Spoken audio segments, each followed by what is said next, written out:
ఈరోజు తెలుగుదేశం పార్టీ వాళ్ళు మాకు వీడు నచ్చలేదు, వీడి మీద కేసు పెట్టు, వీడు నచ్చలేదు, వీడి మీద కేసు పెట్టు, లేదా వీడు పవర్ఫుల్, వీడు ఊర్లోంచి బయటకు పోవాలి. వాళ్ళు రాసిచ్చిన పేర్ల మీద మీరు తప్పుడు కేసులు పెట్టుకుంటూ ఈరోజు అక్రమంగా అరెస్టులు చేసి లోపల పెడితే భయపడి పారిపోతామా? ఈరోజు కూటమి ప్రభుత్వం ఎంత వరస్ట్గా తయారైందంటే ఎక్స్ మినిస్టర్లు, ఎక్స్ ఎమ్మెల్యేలు, ఎక్స్ ఎంపీలు, ఐఏఎస్ ఆఫీసర్లు, ఐపీఎస్ ఆఫీసర్లు, వ్యాపారస్తులు ఎవ్వరూ లేదు. వాళ్ళకి నచ్చలేదు అంటే అక్రమంగా కేసు పెట్టడం, లోపలేయటం. ఇలా తెలుగుదేశం పార్టీ చెప్పినట్టు ఈరోజు చేస్తున్నారు. కాబట్టి పోలీస్ వ్యవస్థ ఎంత దిగజారిపోయిందో మొన్న కేంద్రం ఇచ్చిన ర్యాంకింగ్లో మీరే చూశారు, 36th ప్లేస్కి వచ్చింది. దీనికి చంద్రబాబు నాయుడు, హోంమంత్రి అనిత గారు సిగ్గుపడాలి. ఈ పోలీస్ వ్యవస్థ సిగ్గుపడాలి. ఏంట్రా మనం ఇలా అయిపోయాం, భారతదేశంలో అందరూ మనం చూసి నవ్వుకుంటారన్న ఆలోచన వాళ్ళకి రావాలి. ఇంకా ఘోరమైంది ఏంటంటే ఎమర్జెన్సీ రెస్పాన్స్ అని ఉంటుంది. ఆ ఎమర్జెన్సీ రెస్పాన్స్ అయితే చిట్ట చివరి స్థానానికి ఆంధ్రప్రదేశ్ వచ్చింది అంటే ఇక ఈ పోలీసులు వాళ్ళు ఎందుకు ఏదైనా నీళ్ళ లేని బావిలో దూకచ్చు. రాష్ట్ర పరువుని సర్వనాశనం చేశారు. రాష్ట్ర ప్రజలతో ఓట్లు వేయించుకున్నామని చెప్పి తీయగా అబద్ధాలు చెప్పి వాళ్ళకి వెల్ఫేర్ చేయకుండా వాళ్ళని మోసం చేసేసారు. తీరా ఏం చేశారే అంటే సంపద సృష్టిస్తామంటూ అప్పులు సృష్టిస్తున్నారు. ఈరోజు మంగళవారం నాకు తెలిసి ఈరోజు మళ్ళీ 6,000 కోట్లు అప్పు చేస్తున్నారు. సో ఈ రోజుతో కలిపి 3 లక్షల కోట్ల పైగా అప్పులు చేసావు. ఏమిచ్చావు? జనాలకు చెప్పిన వెల్ఫేర్ ఏమైనా చేస్తున్నావా? జగన్మోహన్ గారు ఇచ్చింది ప్రతిదీ ఇస్తూ ఎక్స్ట్రాగా చేస్తాను సూపర్ 6 అన్నావు.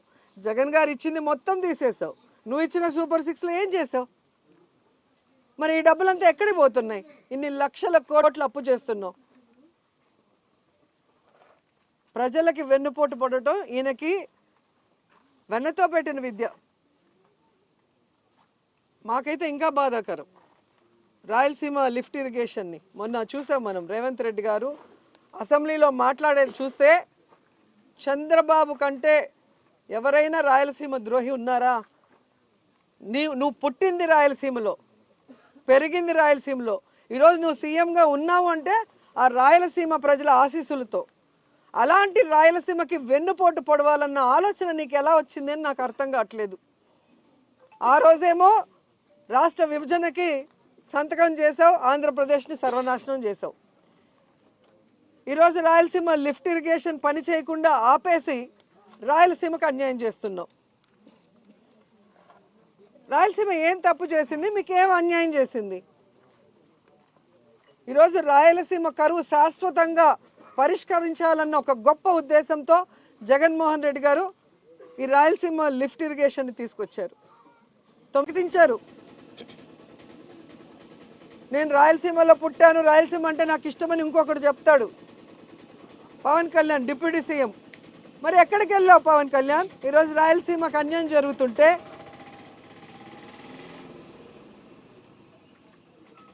ఈరోజు రాయలసీమకు వెన్నుపోటు పోస్తుంటే చంద్రబాబు నాయుడు గారు ప్రశ్నించకుండా కత్తందిస్తున్నావా? దీనికోసమైనా నువ్వు పార్టీ పెట్టింది? దీనికోసమైనా నువ్వు కూటమిలో చేరింది? దీనికోసమైనా చంద్రబాబు నాయుడిని గెలిపించింది? ఇంకా 15 సంవత్సరాలు చంద్రబాబు నాయుడు ముఖ్యమంత్రి చేయడానికి పనిచేస్తూనే ఉంటారు. దేనికి? ఈ రాష్ట్రం అనేది లేకుండా, మ్యాప్లోనే ఆంధ్రప్రదేశ్ అనేది లేకుండా చేయడానికే ఆయనతో జత కలుస్తామని అడుగుతున్నా. మీరు వచ్చింది రాష్ట్రాన్ని బాగు చేయడానికో, రాష్ట్ర ప్రజలకు మంచి చేయడానికో కాదనేది అందరికీ అర్థమవుతుంది. కేవలం కక్ష సాధింపులు, రెడ్ బుక్ రాజ్యాంగం అంటూ ఏ విధంగా విచ్చలవిడిగా అరాచకాలు చేస్తున్నారు, అన్యాయాలు చేస్తున్నారు, దోపిడీలు చేస్తున్నారు, ప్రజలందరూ గమనిస్తున్నారు. ఖచ్చితంగా నేపాల్లో లాగా మిమ్మల్ని కూడా తరిమి కొట్టే రోజులు చాలా దగ్గరలో ఉన్నాయని కూడా హెచ్చరిస్తున్నాం. అండ్ నిన్న మొన్న చూశాను నేను భోగాపురం ఎయిర్పోర్ట్ గురించి. సిగ్గు లేకుండా సెంట్రల్ మినిస్టర్ రామ్మోహన్ రావు గారు, అచ్చెన్నాయుడు వీళ్ళందరూ కూడా చంద్రబాబు నాయుడు కృషి చేశాడంట. ఏం కృషి చేశాడు నాయన? ఎన్నికలు ఉన్నాయంటే నెల ముందర రాయేయటమా? ఇలాంటి రాళ్ళు రాష్ట్రం మొత్తం వేశాడు. ఏ రోజు ఏ రాయికి పనిచేయలేదు. జగన్మోహన్ రెడ్డి అక్కడికి వెళ్ళి ల్యాండ్ అక్విజిషన్ చేయటం కానీ, అక్కడున్న రైతులకి కాంపన్సేషన్ ఇచ్చి పునరావాసం కల్పించడం దగ్గర నుంచి దానికి అమౌంట్ని కేటాయించి దాన్ని శరవేగంగా పనులు చేయించడం అనేది అందరూ గమనిస్తున్న విషయం. అండ్ సాక్షాత్తు జిఎంఆర్ హెడ్ మల్లికార్జున్ గారు చెప్పారు కదా, ఆ రోజుల్లో వైఎస్ఆర్ గారి చేతుల మీదుగా శంషాబాద్ ఎయిర్పోర్ట్ కట్టాను, ఈరోజు ఆయన కొడుకుల చేతి మీదుగా భోగాపురం ఎయిర్పోర్ట్ కడుతున్నా, నాకు చాలా హ్యాపీగా ఉంది అని. ఇంత స్పష్టంగా వాళ్ళు పబ్లిక్గా మీటింగ్స్లో చెప్పిన దాన్ని ప్రజలు వినలేదనుకున్నారా, చూడలేదనుకున్నారా, లేదా మతిమరుపులు ప్రజలకు అనుకున్నారా? సిగ్గు లేకుండా అబద్ధాన్ని చెప్తున్నారు. ఇదే రామ్మోహన్ గారిని నేను సూటిగా ప్రశ్నిస్తున్నా, మీకు దమ్ము ధైర్యం ఉంటే ఆల్రెడీ చంద్రబాబు నాయుడు అదే సమయంలో నెల్లూరులోను కుప్పంలో కూడా ఎయిర్పోర్ట్ కడతానని రాయేశాడు కదా, మరి భోగాపురం కట్టగలిగిన వాళ్ళు ఎందుకు ఇవి కట్టలేకపోయారు? మీ అబద్ధాలు నమ్మటానికి ఎవ్వరు లేరు. మీరు నిరూపించుకోవాలి అంటే ఈ నెల్లూరులో ఎయిర్పోర్టు, కుప్పంలో ఎయిర్పోర్టు మీ చంద్రబాబు నాయుడు స్టోన్ వేశాడు కదా 2019లో, దాన్ని పూర్తి చేసి చూపించండి. ఈ రామ్మోహన్ రావు కేవలం మైకుల ముందు మాట్లాడటానికి తప్ప పనిచేయడానికి పనికిరాడు అని నేషనల్ మీడియానే ఏ విధంగా గడ్డి పెట్టిందో మీరు చూశారు. మొత్తం దేశంలోనే మన రాష్ట్ర పరువుని ఈ మంత్రి గారు ఎలా తీశారో అందరూ చూశారు. ఇంకా సిగ్గు లేకుండా ఆయన అబద్ధాలు మాట్లాడుకుంటుంటే ఇలాంటి వాళ్ళని ఏం చేయాలో అర్థం కావట్లేదు. నాకు తెలిసి విదేశాల్లో అయితే ఇలా తప్పుడు వాగ్దానాలు చేసే వాళ్ళని, అబద్ధపు మేనిఫెస్టోలు ఇచ్చే వాళ్ళని, ప్రజల్ని మోసం చేసే వాళ్ళని ఎత్తి లోపలేస్తారు జైల్లో. ఇక్కడ వ్యవస్థల్ని మేనేజ్ చేసుకోవటం, ప్రజల్ని మోసం చేయటం, వెన్నుపోటు పోవటం వీళ్ళకి అలవాటైంది. కానీ ప్రజలు ఇంకా సహించే పరిస్థితిలో లేరు. మొన్న ఈ మధ్య మీరు చూశారు కదా, మెడికల్ కాలేజ్ ప్రైవేటీకరణ విషయంలో కానీ, రైతుల విషయంలో కానీ ప్రజలంతా రోడ్డు మీదకి వచ్చి ఈ కూటమి ప్రభుత్వం మీద ఎంత కోపంగా ఉన్నారు, ఎంత ఆవేశంగా ఉన్నారో కళ్ళారా చూశారు. కాబట్టి ఇంకా ఇలాంటి అక్రమ కేసులు పెట్టుకుంటూ మా నాయకుల్ని ఇబ్బంది పెట్టాలి, అలాగే రాయలసీమకి, ఆంధ్రాకి, ఉత్తరాంధ్రకి అన్యాయం చేయాలని ప్రాంతీయ అసమానతల్ని కల్పిస్తూ వాళ్ళకి గొడవలు పెట్టాలనుకుంటే మాత్రం వీళ్ళని తరిమి కొట్టేది ఖాయం.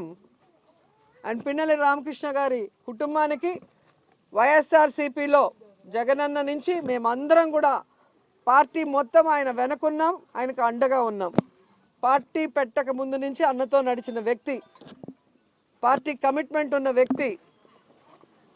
అలాంటి మంచి వ్యక్తిని తప్పుడు కేసు పెట్టి లోపల పెట్టడం మీరు చేసిన పెద్ద తప్పు. ఇప్పటికైనా సరిదిద్దుకోండి, లేదంటే దీనికి 100 రెట్లు మీరు అనుభవించాల్సి వస్తుందని కూడా హెచ్చరిస్తున్నాం.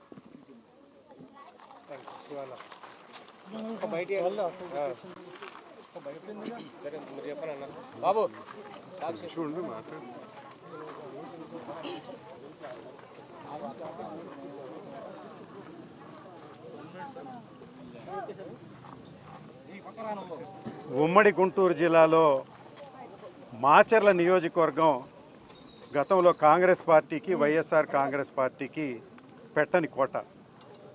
రాజశేఖర్ రెడ్డి గారి హయాం నుండి కూడా మరి రామకృష్ణారెడ్డి గారి పినతండ్రి కానీ, పెద్ద తండ్రి కానీ అంటే సుందరరామిరెడ్డి గారు, లక్ష్మారెడ్డి గారు, అదేవిధంగా రామకృష్ణారెడ్డి గారు కంటిన్యూస్గా అక్కడ పోటీ చేస్తూ శాసనసభ్యులుగా ఎన్నికవుతూ ఎంతో పేరు ప్రతిష్టలు, పార్టీకి అండగా రాజశేఖర రెడ్డి గారికి అండగా, జగన్మోహన్ రెడ్డి గారికి అండగా ఉండ ఒక బలమైన నియోజకవర్గం ఉమ్మడి గుంటూరు జిల్లాలో. మరి తెలుగుదేశం నుంచి పరిశీలన చేస్తే ఆ నియోజకవర్గంలో తెలుగుదేశం ఎంత వీక్గా ఉందో మీకు అర్థమవుతుంది. చలమారెడ్డి, పున్నారెడ్డి, అంజిరెడ్డి, బ్రహ్మారెడ్డి, దుర్గాంబ, మధు అంటే ఒకసారి పోటీ చేసిన వాళ్ళు మరొకసారి పోటీ చేయని విధంగా ఈ కుటుంబం మీద పోటీ చేస్తూ తెలుగుదేశం విఫలమైనటువంటి విషయం జిల్లా ప్రజలకు, రాష్ట్ర ప్రజలకు అందరికీ తెలుసు. ఇలాంటి నియోజకవర్గంలో ఎట్లయినా సరే పిన్నెల్లి రామకృష్ణారెడ్డి సాధించాలని జగన్మోహన్ రెడ్డి గారి నాయకత్వాన్ని వీక్ చేయాలనే పద్ధతితో మొన్న ఎన్నికల్లో ఈవీఎంలతోటి మాయ చేసి పోలీసుల దమనకాండతోటి అక్కడ ఎన్నికలు గెలిచినటువంటి విషయం మీ అందరికీ తెలుసు. అంతటితో వీరి అరాచకాలు ముగియలేదు. ఆ వెంటనే తెలుగుదేశంలో కొట్టుకున్నటువంటి 2 ఫ్యాక్షన్స్కి సంబంధించి పోలీసు వారు వివరణ ఇవ్వడం, తెలుగుదేశం పార్టీ వ్యక్తుల మీదే కేసు కట్టడం మీ అందరికీ తెలుసు. ఆ తర్వాత కొంతకాలానికి రామకృష్ణారెడ్డి వారి సోదరులు వెంకటరామిరెడ్డి ఈ కేసులో ఉన్నారని చెప్పి ఇరికించడం జరిగింది. ఆ విషయం రాష్ట్ర ప్రజలందరికీ తెలుసు.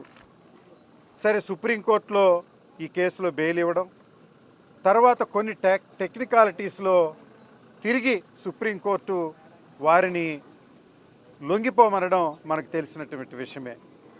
లొంగిపోయిన రోజు మాచర్లో జరిగినటువంటి హై డ్రామా మీ అందరికీ తెలుసు. అంటే బ్రిటిష్ సామ్రాజ్యంలో ఉన్నటువంటి పోలీసులాగా కర్కటంగా వ్యవహరించి సామాన్య ప్రజానీకాన్ని కూడా రోడ్డు మీదకి రాకుండా ఒక లొంగిపోతున్న వ్యక్తిని, రాష్ట్ర ప్రజల్ని, మాచర్ల ప్రజల్ని భయభ్రాంతులు చేసే విధంగా పోలీసు వ్యవహరించింది. ఎందుకు అలా వ్యవహరించాల్సి వచ్చిందంటే, ఈ కుటుంబం వెనక ఎవరన్నా నిలబడితే ఈ కూటమి ప్రభుత్వం సహించదు, పోలీసులతో అరాచకాలు చేస్తామని చెప్పడానికి వారిచ్చినటువంటి సందేశంలాగా ఆ రోజు కనిపిస్తూ ఉంది. అది ముగిసింది. ఈరోజు వారు సరెండర్ అయ్యారు, మరి జైల్లో ఉన్నారు. వారికి ప్రత్యేక వసతులు కల్పించమని కోర్టు వారు ప్రత్యేక ఉత్తర్వులు ఇస్తే గత 27 రోజుల నుంచి వారికి అన్నం పెట్టడం లేదు. కొద్దిగా జావా, ఒక చపాతీ మాత్రం ఇస్తూ ఉన్నారు.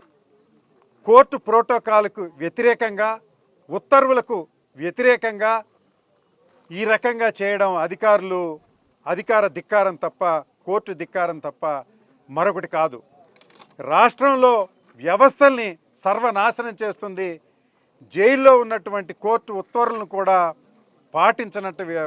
పాటించకుండా అలాంటి వ్యవస్థలను దుర్వినియోగం చేస్తున్నటువంటి కూటమి ప్రభుత్వం మరెంతో కాలం మనలేదు. అలా నీతి నిజాయితీగా ఉన్నటువంటి పిన్నెల్లి రామకృష్ణారెడ్డి సోదరులు మరెంతో కాలం కోర్టులో ఉండరు. ఈ ఆహారం దొరకక, లేకుంటే సరైన ఆహారం ఇవ్వక మానసికంగా వారిని కించపరచాలని, మనోధైర్యం సడలేటట్టు చేయాలని చేస్తున్నటువంటి ప్రభుత్వం మరి పాతకాలంలో మరి రామదాసు బందికానాలో రామదాసుకు ఆహారం ఇవ్వకోకుండా మరి నేల మాలుగులో బంధించినప్పటికీ రాముడు భక్తుడు ఎలా ఉన్నాడో అలాగే పిన్నెల్లి సోదరులు కూడా జగన్మోహన్ రెడ్డి గారి నాయకత్వంలో వెనుకడుగు వేయకోకుండా మనోనిబ్బరంగా పోరాటం చేస్తారు. మరెంతో కాలం పట్టదు. ధర్మదేవత కళ్ళు తెరిచి మరి కొంతకాలంలోనే వారు బయటికి వచ్చి తిరిగి ప్రజా జీవితంలో ఉంటారనే విషయంలో ఏమాత్రం సంకోచం లేదు. ధర్మం గెలుస్తుంది. వారికి వైఎస్ఆర్ కాంగ్రెస్ పార్టీ, జగన్మోహన్ రెడ్డి గారు, ఉమ్మడి గుంటూరు జిల్లా వైఎస్ఆర్ కాంగ్రెస్ పార్టీ అండగా ఉంటుందని తెలియచేస్తూ సెలవు తీసుకుంటారు.